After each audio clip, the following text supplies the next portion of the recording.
بسم الله الرحمن الرحيم. الحمد لله الذي أنزل على عبده الكتاب ولم يجعل له عوجا قيما لينذر بأسا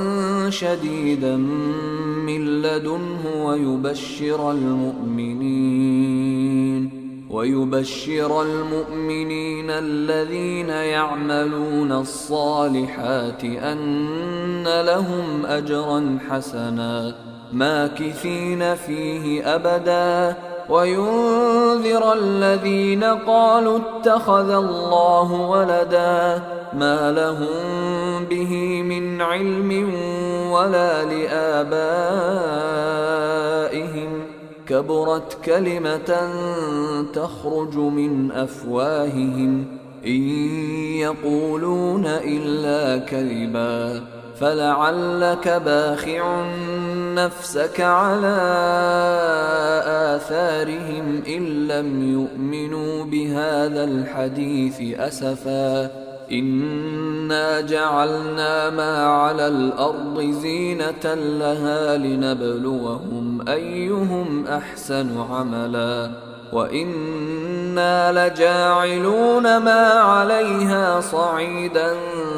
جرزا أم حسبت أن أصحاب الكهف والرقيم كانوا من آياتنا عجبا إذ أوى الفتية إلى الكهف فقالوا ربنا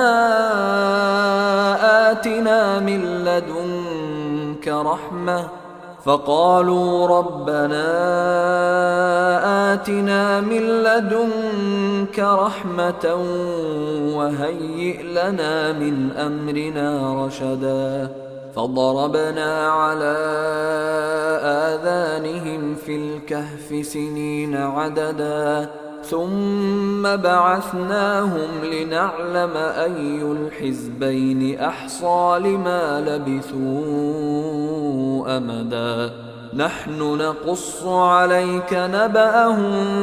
بالحق إنهم فتية آمنوا بربهم وزدناهم هدى وربطنا على قلوبهم إذ قاموا فقالوا ربنا رب السماوات والأرض لن ندعو من دونه إلها